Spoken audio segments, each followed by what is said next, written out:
My name is Jennifer Miller. I'm 32 years old, and last month my family made it abundantly clear that I was no longer welcome. It wasn't a shouting match or a dramatic confrontation around a dinner table. No, my exile came through a glowing screen, a group message, the kind of impersonal digital execution that strips away any chance to plead your case. "We think it's best you step away for now," my father wrote. My mother reacted with a heart emoji. My Aunt Patricia a thumbs up. I remember staring at my phone for a long moment, the words blurring, as if my eyes were rejecting them. Step away from the family. From the company. From everything I had poured myself into since I was old enough to understand what the word legacy meant. My reply was short, precise, almost surgical. Understood. I'll respect that and step away from the family fund too. I hit send. And just like that, a quiet decision shifted the weight of decades. That night, I logged into our family's fund account, a $12 million pool of wealth every member contributed to. My portion was larger than anyone realized, nearly 35%. With a few keystrokes, I severed my ties. A withdrawal notice was confirmed neat and final. Then I turned off my phone and sat in the dim light of my brownstone, listening to the quiet hum of the city outside. A strange calm spread over me. By sunrise, that calm would be shattered by chaos. 89 missed calls, voicemails piling one after another. The last one, my father's voice panicked, pleading. What happened? The bank flagged everything. You need to call me back. Jennifer, please. But I didn't. Instead, I sipped my coffee and stared at the skyline, feeling something I hadn't in years control. To understand how I got here, you need to know who the Millers are. We weren't just another wealthy Boston family.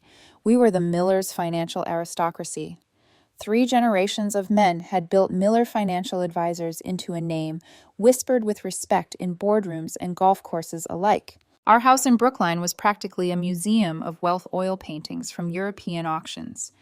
Hand-carved mahogany furniture, photographs of my parents shaking hands with senators and CEOs.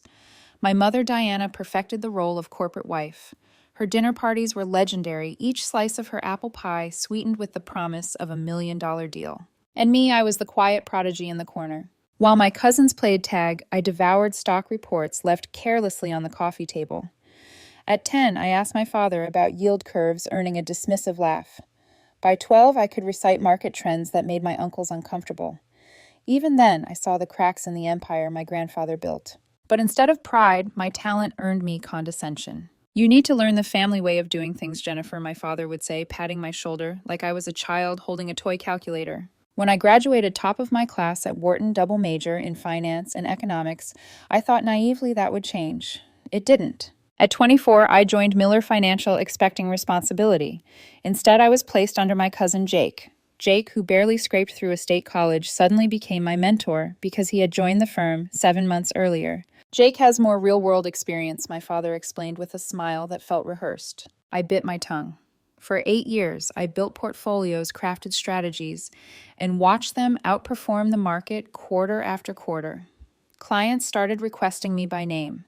But in board meetings, the credit always floated upward toward my father, my uncles, and occasionally Jake, when he was quick enough to parrot my ideas. Still, I stayed, because I believed foolishly that loyalty would eventually be rewarded, that if I worked hard enough, produced enough, the tide would shift. But here's what my family never knew, while they laughed over champagne in the Hamptons I was working. While they bought vacation homes and luxury cars, I was pouring my bonuses into private investments. I built a portfolio no one knew existed. I met with startups, seeded technology firms, secured patents for financial algorithms I developed in my so-called free time. I wasn't trying to betray them. I just needed a safety net. Deep down, I think part of me always knew that when push came to shove, the Millers would close ranks and I'd be left outside. That part of me was right. The final months before the text message had been brutal. Every quarterly meeting I presented strategies that could have pushed our clients ahead of the curve. Every time I was drowned out by Uncle Richard's gruff dismissal, too complicated. By Aunt Patricia's smirk, clients want simplicity. By Jake's lazy repackaging of my work as his own. And my father, he would nod approvingly at them, pen tapping on the table whenever my explanations grew too detailed. At first, I told myself it was politics, generational gaps, that if I stayed patient, my work would speak for itself. But patience has limits. And mine broke the day I found myself erased from a meeting with my own clients, watching through glass walls, as Jake clicked through slides I had created, my father congratulating him for fresh thinking. That night, in the silence of my office, I whispered one word: enough.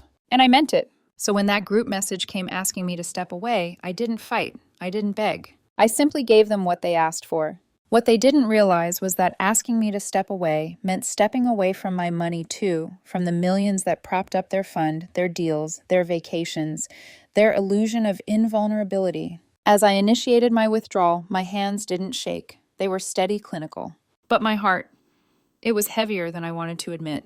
Because underneath the betrayal, the fury, and the calculation, there was grief. Grief for the little girl who used to believe her family would be proud of her brilliance. Grief for the woman who gave up relationships and personal happiness to prove her worth. Grief for the fact that after all these years, I wasn't even worth a phone call, just a group text.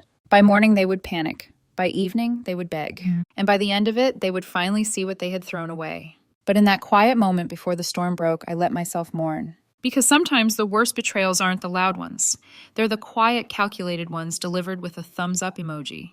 The Millers wore our reputation like a crown, polished, gleaming, untouchable. To outsiders, we were a dynasty. Inside, we were something else entirely. The truth is, legacies are like heavy curtains. From the front, they look grand, velvet-rich, embroidered with pride. But lift the fabric and you'll find the dust, the frayed threads, the weight dragging down the rod. I learned early how heavy that curtain was. Our house in Brookline was 5 bedrooms of polished wood, imported chandeliers, and meticulously curated artwork. Every piece of furniture was a statement. We are the Millers. We belong among the powerful. My father Robert stood at its center like a general. He expanded my grandfather's post-war financial empire into something larger, more aggressive. Deals were his battlefield charm, his weapon. My mother Diana was his perfect partner, an immaculate hostess with a smile that could disarm any CEO. At her dinner parties, politicians and hedge fund managers passed around her apple pie while she listened more than she spoke, carefully, planting the sense that Robert was not just a businessman, but a pillar. To them, I was the brilliant daughter who should be grateful. But gratitude doesn't erase humiliation. I was 10 years old when my first real humiliation happened. I had studied the market pages for weeks, fascinated by the fluctuations in bond yields. At dinner, I piped up, "Dad, I think municipal bonds are going to outpace corporate ones in the next quarter. Cities are expanding infrastructure and investors want safe returns." For a second, silence. My uncles chuckled. My father didn't even look at me. He just said, "Don't worry your head about those things, sweetheart. That's grown-up business." My cousins giggled. I forced a smile, cheeks burning. But something inside me hardened. That hardness stayed with me. Fast forward to Wharton. Double major. Top of my class. I thought surely now I would be taken seriously. But on my first day at Miller Financial, my father handed me to Jake. "Learn from your cousin," he said, clapping Jake on the back. Jake grinned. He was 7 months older in the business, not in skill.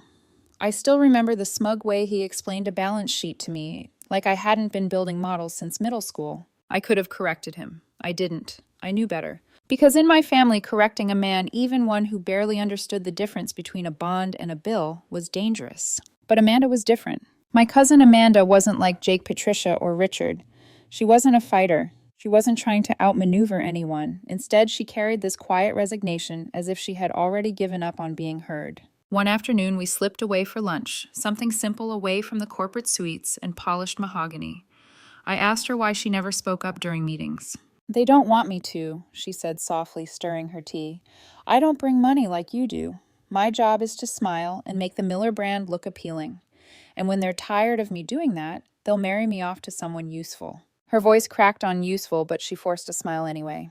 It was the first time I saw how wide the Miller shadow stretched. It wasn't just me. We were all caught beneath it in different ways.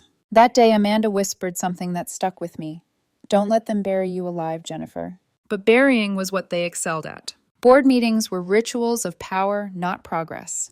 I'd bring detailed projections, clear charts, predictive models, documented evidence. And every time the ritual repeated, Uncle Richard would interrupt. "That's all very technical, but what does your father think?" Aunt Patricia would lean forward, parroting one of my ideas 3 weeks later, as though it were her own.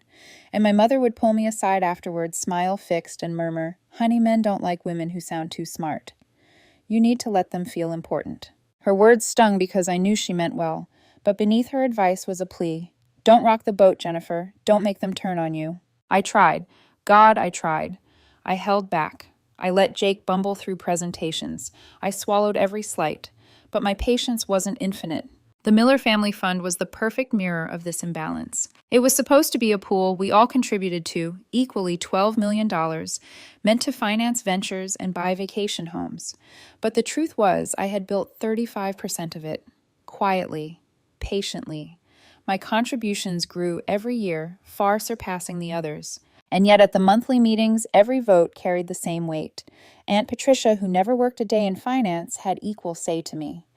Jake, who spent more time on the golf course than in the office, was applauded for loyalty. No one questioned it. No one thanked me. But I kept meticulous records, copies of contracts, documentation of which deals were mine, a private portfolio separate from theirs, my own patents. At first, I thought of it as insurance, something to fall back on in case of illness, disaster, anything. But deep down, I knew it was armor. Because one day I would need it. That day came faster than I expected. Last Thanksgiving, my Uncle William raised a glass at dinner to the Miller family business, where we all pull our weight and share the rewards equally. Everyone cheered. Smiles, toasts. Jake clinked his glass against mine. I smiled too, but behind my glass I whispered silently to myself, not for much longer. Amanda noticed. She leaned close and whispered, "What are you planning?" "Not planning," I said, keeping my voice low. "Just preparing." Her eyes widened, but she didn't press. It was the first time I admitted even to myself that someday I'd leave. Looking back, that was the foreshadowing of everything. The records I kept, the private meetings with startup founders, the late nights sketching algorithms on napkins when everyone else was on vacation. Every choice was a thread weaving a safety net no one else could see. Because even though I hoped for loyalty deep down, I knew better. Families like mine don't forgive brilliance, they punish it. And when they finally told me to step away, they thought they were discarding me. But really, they were pulling the curtain back on themselves, revealing just how fragile their empire was without me. They just didn't know it yet. Quarterly meetings had a rhythm in the Miller family, the rhythm of a play, where the ending was always the same. My father, at the head of the mahogany table uncles, lined up like generals' ants, watching with expressions carefully neutral cousins vying for scraps of validation. And me, armed with data precision evidence, waiting for the curtain to fall. This one began no differently. I had spent nights refining a presentation on a new investment strategy. Sophisticated, yes, but proven. If implemented, our high net worth clients could see returns of 12%. In an industry where 2% was considered a triumph, this was gold. I printed reports color-coded, clear, undeniable. By 9 o'clock, the conference room was full. Leather chairs creaked as uncles adjusted their ties. The smell of expensive cologne mixing with the faint bitterness of stale coffee. I placed folders at every seat, my hands steady, though my chest tightened with familiar dread. Then the door swung open. Jake strolled in 15 minutes late, latte in hand, phone glued to his ear. He chuckled at something ended the call and dropped into his chair without apology. "Sorry I'm late," he said. "Not sorry at all. Just wrapping up with the Donovan account." The Donovan account was mine. I had cultivated it, nurtured it for 6 months, introduced strategies that turned a skeptical client into one of our strongest believers. Jake had sat in on exactly one preliminary call. But when my father's face lit up, pride swelling at his son's supposed initiative, I knew exactly how this would go. "No problem, son," my father said warmly. "Client relationships come first. Why don't you tell us how that's going before Jennifer dives into her numbers?" And just like that, the first 20 minutes of my meeting vanished into Jake's lies. I sat spine straight, nails biting into the edge of my folder as Jake parroted my words. He stumbled through strategy missing key nuances, but the family nodded along as though he were revealing buried treasure. My father's eyes shone. Uncle Richard leaned forward, impressed. Aunt Patricia even clapped lightly when he finished. "Now that is straightforward thinking," my father declared. "Clients like simple, reliable. Jake's on the right track." Heat crawled up my neck, but I forced my face neutral. It wasn't the first time. It wouldn't be the last. "All right, Jennifer," my father said, finally waving a hand. "Let's hear your piece." I rose, laptop clicking as my slides lit the screen. Clean, sharp, undeniable. This strategy integrates algorithmic forecasting with traditional portfolio balancing. I began steady, despite the pounding in my ears. Our test case, the Westfield account, saw a 14% return in just one quarter. A murmur rippled. 14% wasn't ignorable. But Uncle Richard cleared his throat, cutting through. This all seems unnecessarily complicated, he said, his tone dismissive.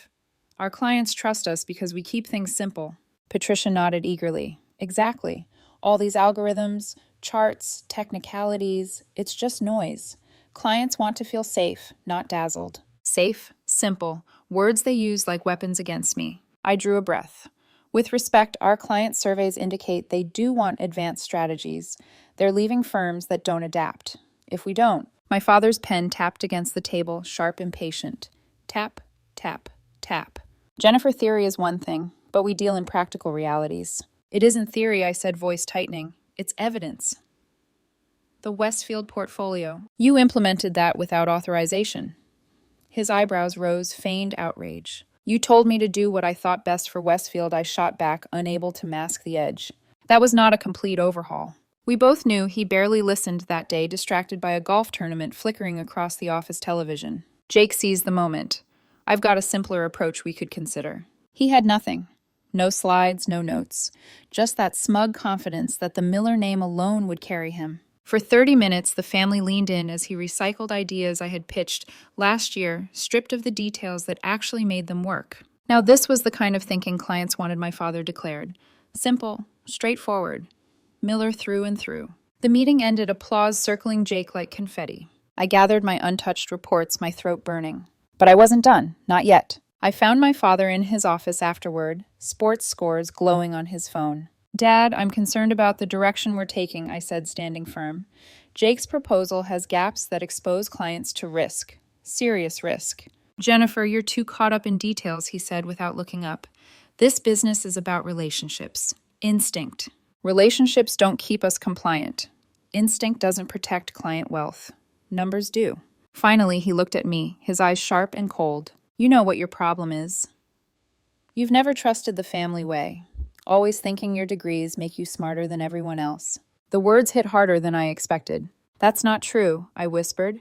I've given my life to this business. We appreciate that, sweetheart. But you're still learning how things work in the real world. I was 32 years old, managing $300 million in assets, doubling the firm's value in 8 years, and I was still learning. I swallowed the sting, turned, and left. In the hallway, voices drifted from the break room. Patricia's sharp as glass. Jennifer's presentations give me headaches. All those big words, she makes the rest of us feel stupid. Robert needs to rein her in. Richard's low rumble. She's never understood our culture. Never will. I froze, breath caught in my throat. Then I walked away, each step heavier than the last. That night in my office, I stared at the city lights through glass walls. For years, I had told myself loyalty would be rewarded, that if I just endured a little longer, they'd see me. But as Patricia's words replayed in my head, I realized the truth. They would never see me. Not as an equal, not as family. I pressed my palms against the desk, whispers spilling out before I could stop them. Enough, enough. The sound was swallowed by the silence of the empty office, but the weight of it settled deep inside me. Something cracked, something shifted. And though I didn't know it yet, that crack would soon become the fault line that tore the Millers apart. The week after that quarterly meeting was like watching a slow leak turn into a flood. It started small, subtle slights that I might have brushed off before. But when you've already cracked inside, every drop of disrespect feels heavier. Monday morning, I walked into a client meeting I'd prepared meticulously for. A new tax strategy tailored to a portfolio worth nearly $80 million. I had binders, projections, compliance documentation, everything airtight. Halfway through, as I explained the risk mitigation angle, my father cut across me with a chuckle. What Jennifer's trying to say? He turned to the client, lowering his voice like a translator explaining a foreign language, is that we keep things safe and steady. No fancy tricks. Just Miller reliability. The client nodded politely, but I saw confusion flicker in his eyes. My explanation had been clear. My father's simplification wasn't just insulting, it was inaccurate. I forced a smile, finished the meeting, and excused myself before the burn in my throat turned into something visible. Tuesday, Jake hosted a training session for junior staff. I poked my head in, curious. There on the projector was my risk assessment model, the one I'd built late nights, tweaking variables, until it predicted with uncanny accuracy. Jake stood at the front, clicking through slides as if the formulas were his brainchild. This system, he boasted, is something I've been developing for years. The junior scribbled notes, eyes wide. I felt bile rise. For years, I had stayed silent, swallowing moments like this, convincing myself that recognition didn't matter as long as the firm grew. But standing there watching Jake strut in my skin, I knew silence was complicity. Still, I walked away. Not yet. Wednesday. Patricia forgot to include me in a major email chain. I discovered it only when Amanda whispered in passing. "Did you see the invite? Everyone's going to the retreat at Uncle Richard's lake house this weekend." "What retreat?" I asked. Her eyes widened. "You didn't get the email." I checked. Nothing. She winced. Maybe it was a mistake. It wasn't. Patricia never made mistakes when it came to exclusion. Thursday was the final blow. I arrived at the office, early portfolio under my arm, ready for a meeting with the Donovans, our biggest clients. Only the conference room wasn't empty. Through the glass walls, I froze. There they were. My father, Jake, Uncle Richard, and Patricia already seated with the Donovans. On the screen, my slides. My carefully prepared, meticulously designed strategy stripped of my name. Jake gestured at the graphs as if they were his masterpiece. My father nodded proudly. The Donovans smiled, impressed. And me, I stood in the hallway, invisible in plain sight. My hands trembled around the folder. The world blurred sound, dimmed like my body was protecting me from the moment. I didn't go in. I didn't storm the room. I turned and walked back to my office, every step heavier than the last. I closed the door, locked it, and sank into my chair. My chest rose and fell in sharp bursts. Years of swallowed slights of being erased, dismissed, rebranded by people who had given me their last name but not their respect. Every memory hit at once. For the first time, I didn't make excuses for them. They weren't going to change, and I wasn't going to survive if I stayed. That night, I didn't join the family for the usual post-meeting dinner. Instead, I sat alone in my brownstone, the silence thick around me. I opened my laptop not to work on projections for them, but to review my own affairs. First, my personal investments. $17 million, separate, untouchable. Confirmed. Second, patents. 7 all under my name alone. Verified. Third, contracts. I scanned each one, highlighting personal service clauses that tied clients to me rather than the firm. My fingers flew over the keys, copying documents, securing duplicates in encrypted drives. Every file felt like a brick in the fortress I had been secretly building for years. On my desk lay a leather folder inside it, all the proof that I had been preparing without knowing why. I thought of Amanda's warning months earlier, "Don't let them bury you alive." I whispered into the quiet, "I won't." But preparation is one thing. Acceptance is another. I leaned back, staring at the city skyline. The lights blurred as tears threatened, but I blinked them away. I wasn't just angry, I was grieving. Grieving the years I had spent trying to earn their respect. The countless nights I worked late, the weekends, sacrificed the relationships I never pursued because I thought my family was my future. Grieving the naive hope that if I kept proving myself one day, my father would look at me with pride instead of impatience.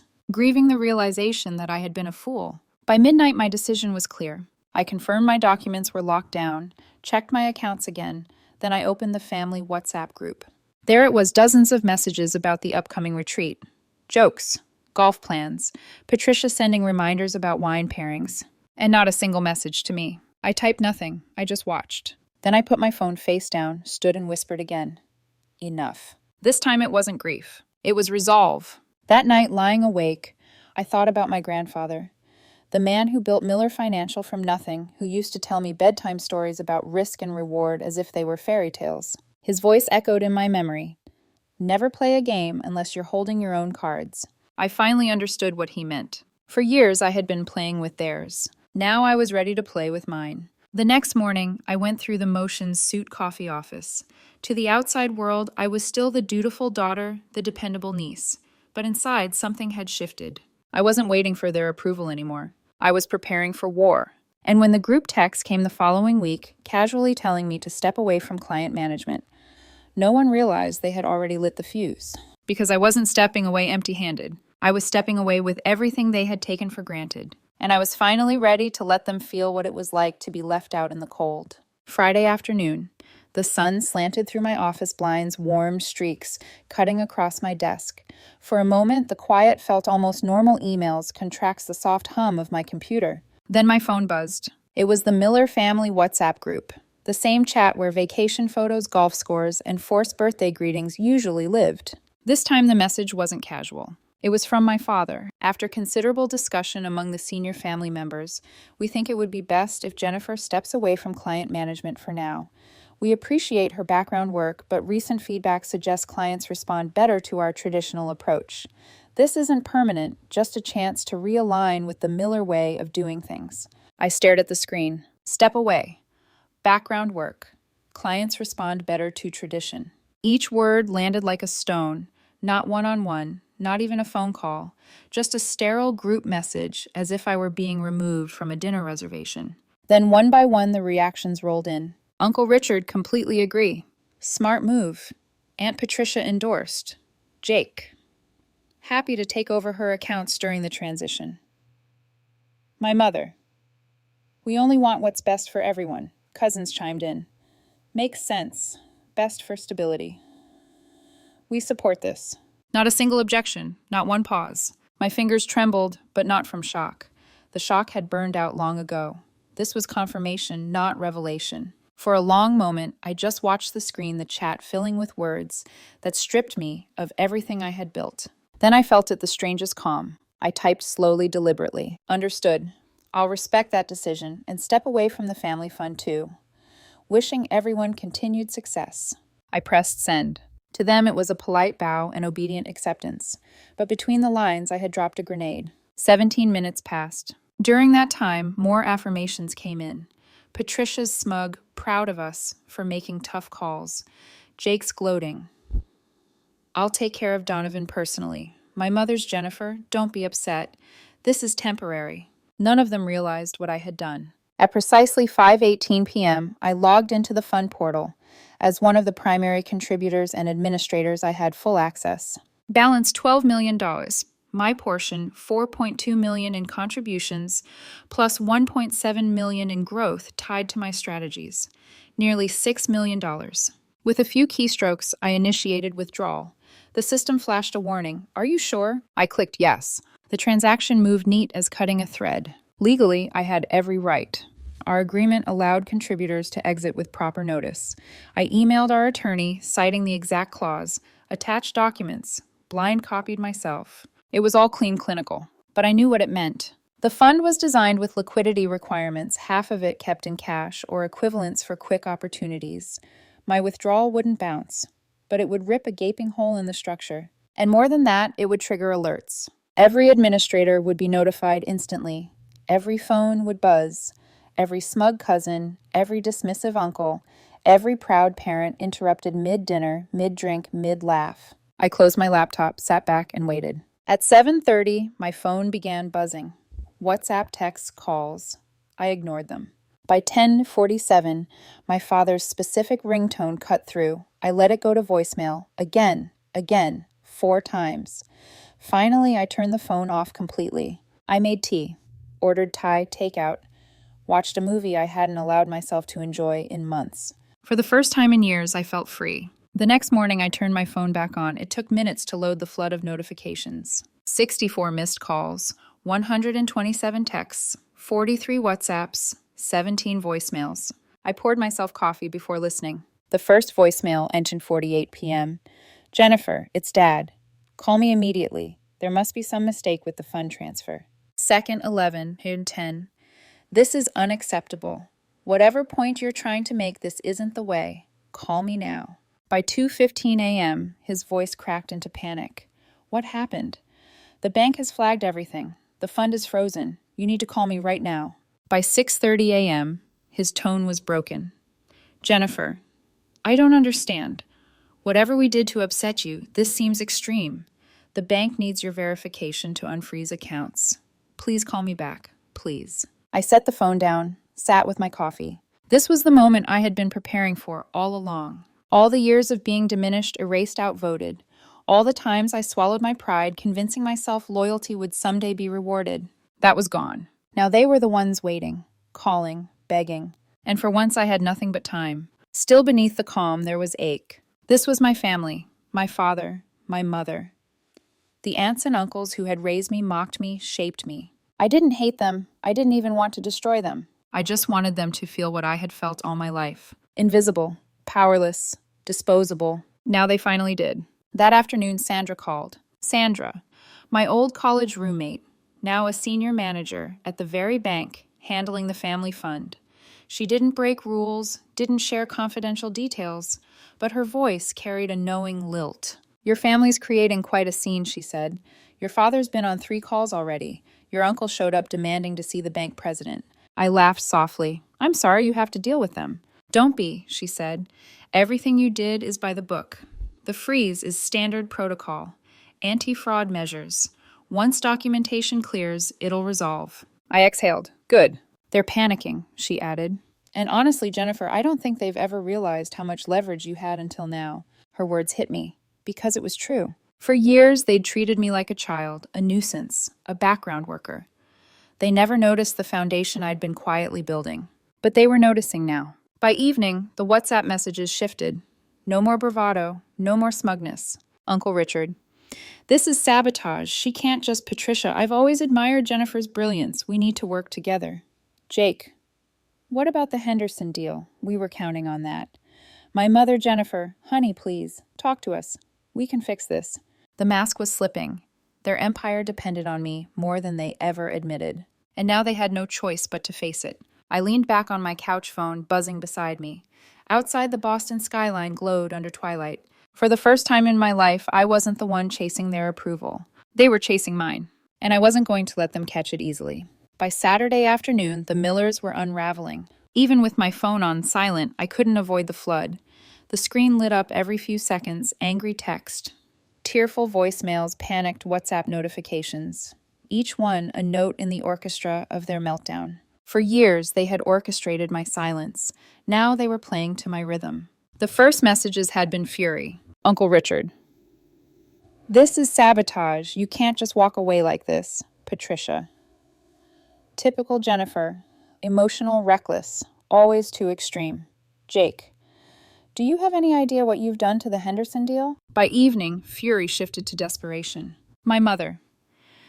Jennifer, please. We're family. Don't let business divide us. Patricia again. I've always admired your financial mind. We need more women like us in leadership. Let's work together. Richard. You're overreacting. This was standard restructuring. Stop making it personal. And then the guilt trips. Your grandfather would be ashamed. Do you really want to be responsible for destroying everything he built? I read them all silent detached. For once, they were the ones begging. Sandra called again that evening, her tone edged with amusement. Your family's camped out in our lobby, she said. Your uncle tried demanding to see the bank president. Caused quite the scene. Security had to escort him out. I laughed into my tea. That sounds about right. You're covered, Jennifer. The withdrawal is fully compliant. The freeze will lift once verification clears. I know, I said, but they don't. Exactly, she chuckled. Let them sweat. They're finally seeing what it's like when the overlooked piece of the puzzle gets pulled out. Her words stuck with me. Overlooked piece. That was me. The daughter in the shadows, the voice dismissed the one they assumed would always fall back in line. Not anymore. But chaos doesn't stay confined to family. By Saturday night, clients began calling. Not because of me, but because my father in his desperation had given out my number. Just reach out to Jennifer directly. He must have said, spinning some half-truth about temporary technical issues. Now my phone buzzed with worried voices. Is my account frozen too? Do we need to move our assets elsewhere? What's going on with Miller Financial? Each call was a knife. This wasn't what I wanted clients dragged into a family feud. But this was the game they had chosen. So I handled it the way they never did professionally. I reassured each one. Calm, precise, factual. Your accounts are safe. The family fund is separate from client portfolios. Nothing is at risk. I made notes, promised follow-ups, offered to meet Monday one-on-one if they needed more clarity. Not once did I disparage the firm. Not once did I break ethics. Because unlike them, I wasn't interested in torching legacies. I was interested in building my own. Still anger simmered. When I hung up after the 10th client call, I stared at my phone jaw tight. My father had crossed a line. Dragging outsiders into our war wasn't just reckless, it was cruel. He was trying to shift the burden back onto me, to corner me into fixing things before Monday. And maybe once I would have. But now I had leverage. At midnight, the family attorney Jonathan called. His voice was steady professional, the calm eye of the storm. Jennifer, I've reviewed your withdrawal. Legally, it's airtight. I know, I said. Your father asked me to call. He'd like you to restore the funds immediately. In exchange, they'll renegotiate your leadership role. I laughed softly. Now they want to negotiate. His words, not mine, Jonathan added carefully. He also mentioned possible legal action over intellectual property and client relationships. The threat was hollow, and Jonathan knew it. My patents are registered under my name, I said evenly. My client agreements include personal service clauses. You've read them. A pause, then a quiet sigh. Yes, which is why I advised against legal posturing. It would only backfire. Good, I said, because I'll discuss options Monday at 9 a.m. at my office, not before. I'll relay that. He hesitated. For what it's worth, Jennifer, I think they underestimated you. I smiled, though he couldn't see it. Everyone always does. By Sunday morning, the messages shifted again. My father's voice on voicemail was raw, stripped of authority. Jennifer, the Henderson deal collapses tomorrow at 9 a.m. if we can't access the funds. It's $3 million down the drain. Please, we need you. My mother's text was tearful. Honey, don't do this. Family comes first. We love you. Even Patricia, ever the opportunist, wrote, I've always said you were the sharpest one among us. We need your leadership now. The hypocrisy would have been laughable if it hadn't cut so deep. Where were these words a week ago, a month ago? The years I carried them invisible, uncredited. Now that they were drowning suddenly, I was their lifeboat. That evening, the doorbell rang. I checked my security camera. My father stood on the porch, shoulders slumped, shirt wrinkled. For a man who ironed his cuffs religiously, it was a shocking sight. For a moment, I considered ignoring him. But something in his posture, defeat desperation, made me open the door. He didn't step inside, just stood there, hands clenched. The Henderson deal falls through tomorrow if we don't have the funds, he said. His voice cracked. $3 million gone. Jennifer, please. I met his eyes, steady. That sounds like a business problem, I said. So let's treat it like one. Monday, 9 a.m. at my office. Bring whoever you want. He flinched at the firmness in my voice. He wanted me to bend, to relent the way I always did. But I didn't. Monday, he repeated, finally resigned. He turned and walked back to his car, head bowed. I closed the door, leaning against it, heart pounding. For the first time in my life, my father had come to me in need. And for the first time, I didn't give him what he wanted. That night, I barely slept. I checked my security cameras twice, half expecting more unannounced visitors. But the house stayed quiet. By dawn, I was awake preparing my dining room like a war room. A polished table, fresh coffee, pastries set neatly on a tray, folders stacked at each seat, documents, contracts, patents. My fortress laid out in plain sight. At the head of the table, I placed one chair mine. For years, I'd sat at their table at their mercy. Tomorrow, they would sit at mine. And they would finally learn. I wasn't disposable. I was the foundation. The morning of the meeting, my house didn't feel like a home. It felt like a stage. Every detail was deliberate.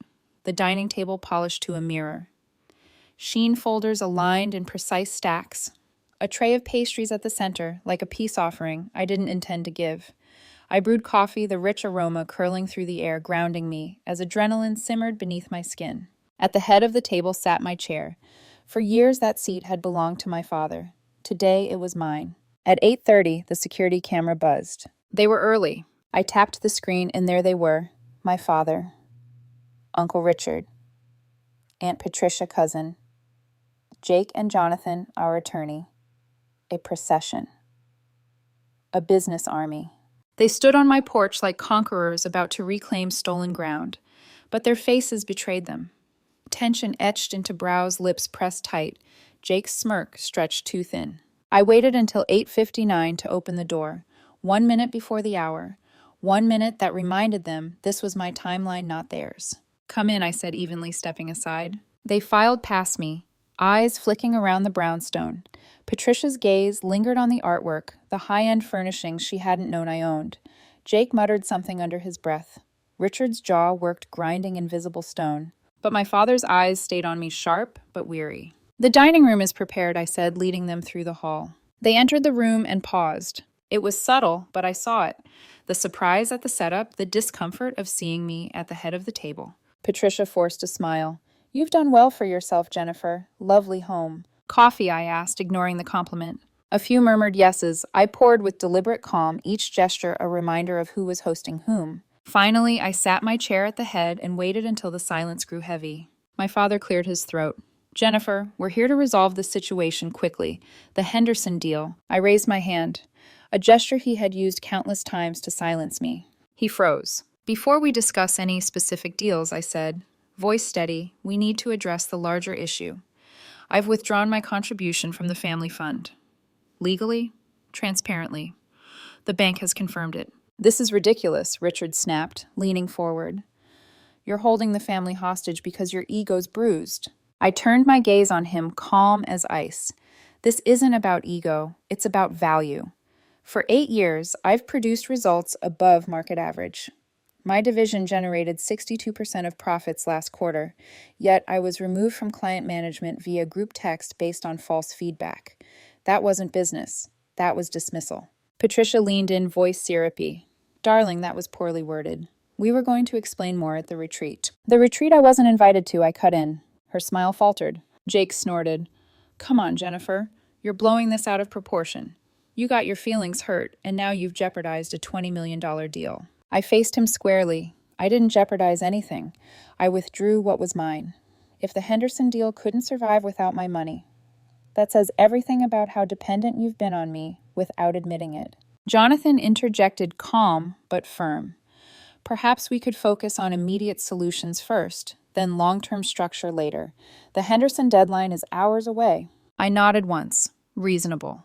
I'm prepared to wire $5 million to cover the down payment today, but it won't be a contribution. It will be a loan at standard market interest with repayment terms in writing. The room erupted, voices overlapping disbelief, outrage. A loan, Patricia gasped. You'd charge your own family interest, Richard thundered. Jake muttered, extortion. I raised my hand again and silence fell. This is business, I said evenly. That's what you've always told me. Relationships don't pay bills. Instinct doesn't sign contracts. Numbers do. If any other lender saved you on 3 hours' notice, the rates would be triple what I'm offering. Jonathan's brow furrowed. As he scanned the draft document, I slid across the table. Finally, he nodded. She's right. It's reasonable under the circumstances. My father's jaw clenched. He looked at me for a long moment, calculating. Then finally, fine. Draft the agreement. But I wasn't finished. That addresses Henderson, I said. But the larger problem remains. You've taken me for granted, financially and professionally. That ends today. Richard scoffed. Oh, spare us the dramatics. You've always thought you were smarter than everyone else. Not smarter, just undervalued. Jake leaned back, smirking. Let's be real, Jennifer. You need the Miller name as much as we need your number crunching. Where would you go without us? I smiled slowly. That was the opening I had been waiting for. I picked up a small remote. With a click, the television on the wall flickered to life. The first slide appeared a sleek logo. Jennifer Miller, Capital Management. Gasps. Richard's face darkened. Patricia's smile cracked. I've been operating my own firm for 4 years, I said. Completely separate.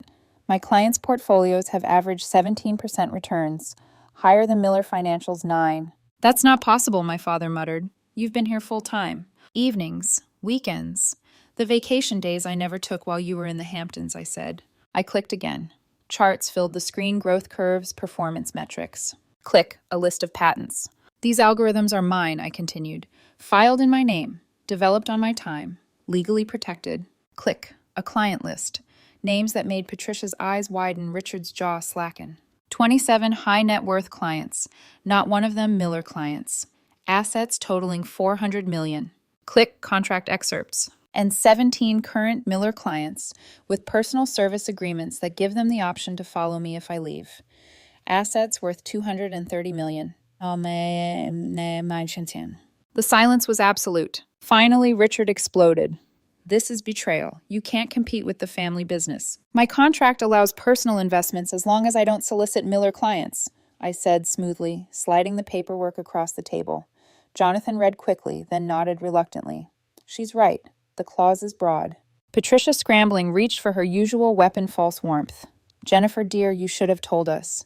We could have supported you. I met her eyes. You've never supported me. You've tolerated me. And now you're realizing I don't need you as much as you thought." Jake tried to laugh it off, but it came out brittle. "This is all smoke and mirrors. You'll come crawling back when clients realize you can't handle this alone." "Will I asked quietly, advancing to the final slide side-by-side comparisons of Miller Financial's returns and mine. The contrast was undeniable. The room seemed to shrink under the weight of it. For years I had begged them to see me. Now they couldn't look away. And for the first time I wasn't asking, I was telling. "This isn't about revenge," I said, finally voice softer but edged with steel. "It's about respect, something I've earned but never been given. From this point on, I set the terms, not you." My father stared at me, his eyes a storm of regret and realization. For once, he didn't argue. And in that silence, I knew the balance of power had shifted. Forever. The room was thick with silence, broken only by the faint hum of my projector. The final slide glared back at them, proof of what I had built in secret, proof they could no longer dismiss as theory or background work. For years, I had been the shadow. Now I was the spotlight. Jonathan cleared his throat, first cautious. "Jennifer's data is sound. Her contracts and patents are in order. Legally, she's insulated. The loan terms she's offering for Henderson are fair." Richard slammed a fist on the table, rattling cups. "This is extortion, holding your own family hostage." "No," I said quietly, letting the words cut through his fury. "This is negotiation. The kind of negotiation you've always admired, except when you're not the one holding the cards." Patricia leaned forward, voice laced with sugar. "Jennifer, darling, we may have made mistakes. Poor communication, misunderstandings. But let's not tear the family apart over pride." I tilted my head, studying her. "You gave a thumbs up when I was told to step away. That wasn't miscommunication. That was choice." Her smile faltered. Jake broke the tension with a bitter laugh. "So what, Jennifer?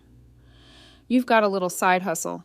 You think you can replace the Miller name with your own." I turned to him calm. "My results already have." Click the projector flipped to another slide, 2 bar graphs side by side.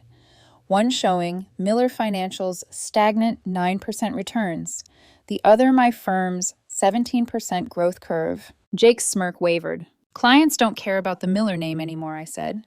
"They care about results, and I deliver them." For once, Jake had no comeback. My father leaned back in his chair, studying me. His pen, always his tool of control, lay idle on the table. "What do you want, Jennifer?" he asked finally, his voice stripped of bluster. The question startled the others. For years he had dictated terms. Now he was asking mine. I took a breath, steady. "First, the Henderson loan. $5 million wired today, structured with market rate interest. Jonathan will draw up the agreement." Jonathan nodded, already reaching for his laptop. "Second," I continued, "I am taking a 1-month leave of absence from Miller Financial. 30 days. No meetings, no decisions, no interference. During that time, you'll have the chance to consider whether I return under new terms or walk away, taking my clients and patents with me." Richard bristled. "This is outrageous." My father raised a hand, silencing him. The irony wasn't lost on me. How many times had that gesture silenced me? And third, I finished, "Any future involvement requires restructuring. My voice and vote must reflect my contribution, not my gender, not my last name. Proportional voting in the family fund. Clear authority in strategy decisions. No more shadows." The words hung in the air. Demands, not requests. Patricia tried again, softer. "Jennifer, dear, we can't undo the past, but we can move forward. You've always been the brightest in the room, I've said so many times." I cut her off with a sharp look. "Save it. You've spent years dismissing me until you needed me. Your sudden admiration isn't respect, it's desperation." Her cheeks flushed crimson. Jake, desperate to claw back control, sneered. "You sound like a dictator. Family businesses don't run on ultimatums." "No," I said, leaning forward. "They run on leverage, and for once I'm using mine." Jonathan looked up from his laptop. "The loan agreement is straightforward. Standard interest repayment schedule collateral in the form of Henderson equity if default occurs." My father glanced at the screen, then at me. His shoulders sagged. "Fine, we accept." Jake sputtered. "Dad, you can't just—" "Enough, Jake." My father's tone cut sharper than I'd ever heard with him. "The situation has changed. We adapt or we collapse." Jake's mouth snapped shut, shock flickering across his face. I slid the folder of contracts toward Jonathan. "You'll also want to review the personal service agreements. If I walk clients worth $230 million, walk with me. I'm not threatening. I'm clarifying." Jonathan's eyes skimmed the pages. He exhaled almost reluctantly. She's correct. The clauses are binding. If Jennifer leaves, the clients can follow her without penalty. Patricia pressed a hand to her forehead. Richard muttered curses under his breath. Jake glared at me like I had stabbed him. But my father just sat there, eyes locked on mine. For the first time in my life, I saw not impatience, not dismissal, but respect. It unsettled me more than the fury. When the papers were signed and the transfer initiated, the relief around the table was palpable. The Henderson deal would survive. My loan had saved them. But the silence that followed was heavier than before, because they all knew Henderson wasn't the real issue. The real issue was me. As they gathered their things, Patricia leaned close, her tone rehearsed. Jennifer, I've always believed you were destined for great things. I look forward to seeing what role you'll play in the company's future. I gave her a polite nod, nothing more. Richard avoided my eyes. Jake muttered something about betrayal under his breath. But my father lingered. He looked around my home at the artwork, the neat stacks of documents, the quiet empire I had built without them. His face softened just slightly. I underestimated you, he said finally. I've been doing it your entire life, haven't I? I didn't answer. The silence spoke for me. He exhaled, shoulders heavy. Your grandfather would have been impressed.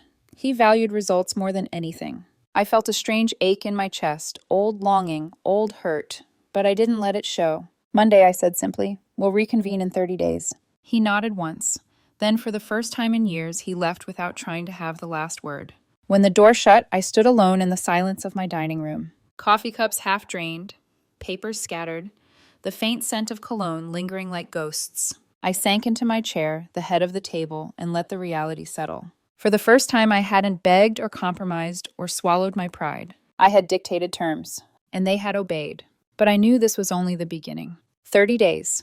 1 month to decide whether I would return to Miller Financial or end it. And for once, the choice was mine. 30 days. That was the length of my leave, but it felt like a lifetime compressed into weeks. For the first time since I joined Miller Financial, my days weren't dictated by their dismissals. I worked with my private team refining systems, onboarding potential new clients who had quietly approached me. My firm, Jennifer Miller Capital, ran like a hidden current beneath the surface of Boston's financial waters, quiet but unstoppable. But I also lived. I hiked in the White Mountains, went to dinners with friends who had long assumed I was too busy. I even let myself laugh on dates, though I never mentioned the war at home. The constant weight, the desperate need to be seen, lifted. For the first time in years, I was liked. Amanda and I grew closer during that month. Over coffee, she confessed. Watching you stand up to them gave me courage. I've started applying to architecture firms again. Her eyes glowed with something I hadn't seen before, hope. They'll fight you, I warned gently. I know, she said, but I'm ready, because now I've seen what's possible. It struck me then, my stand wasn't just mine. It was a crack in the Miller legacy one that let others breathe. Jonathan kept me updated. The Henderson deal had closed, barely saved by my loan.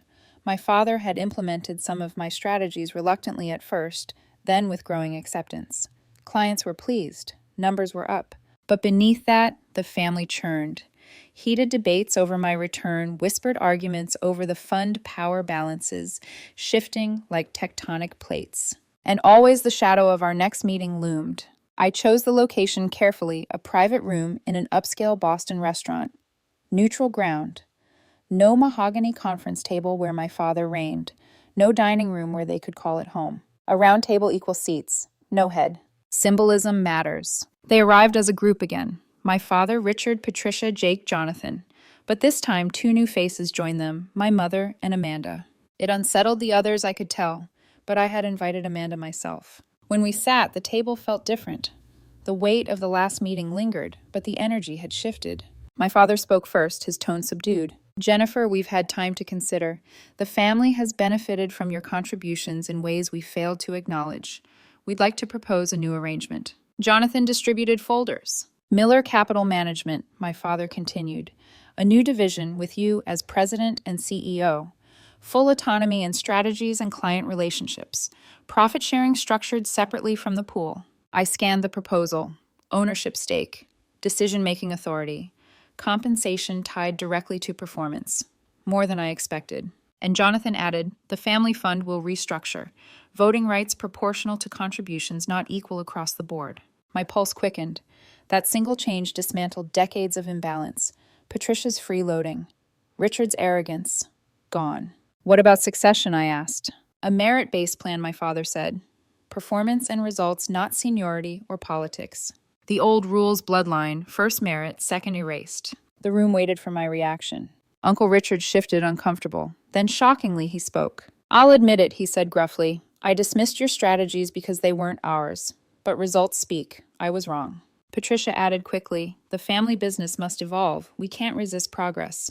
Jake Pale muttered, your client's strategies?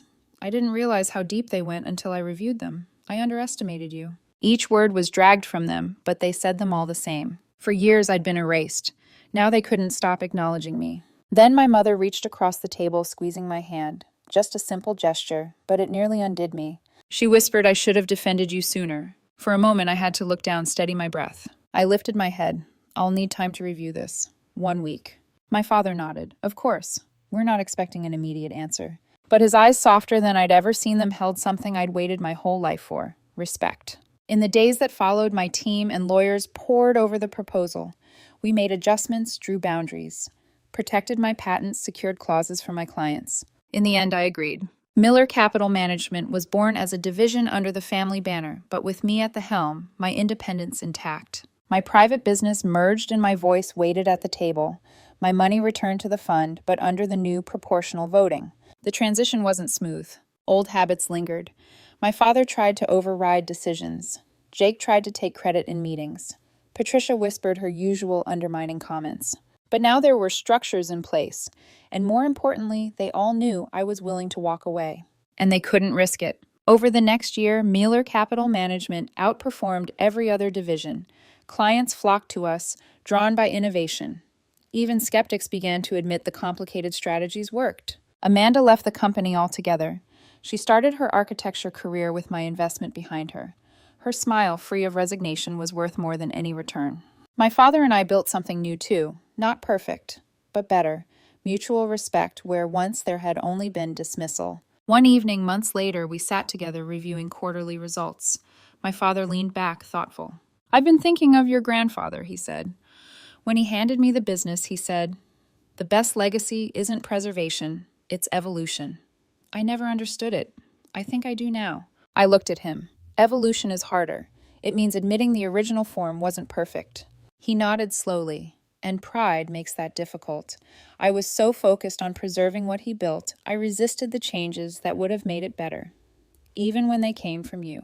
For the first time, there was no edge in his voice, just truth. As I left that night, walking through the Boston streets, I thought of everything it had taken to get here. The silence I endured, the humiliation I swallowed, the years of invisibility, and the day I finally stopped asking and started taking. The lesson was clear. Respect isn't given. Sometimes it must be claimed. So when people ask me what happened with my family, I tell them this. I didn't burn bridges. I forced them to rebuild stronger ones. And in the process, I rebuilt myself. Because worth isn't determined by the approval of others. It's determined by the moment you decide to stop waiting and demand to be seen. Have you ever had to take a stand to make people recognize your value? I'd love to hear your stories in the comments. And if mine resonated, like and subscribe for more. Because sometimes the most powerful thing you can do is honor your own worth, even when others don't.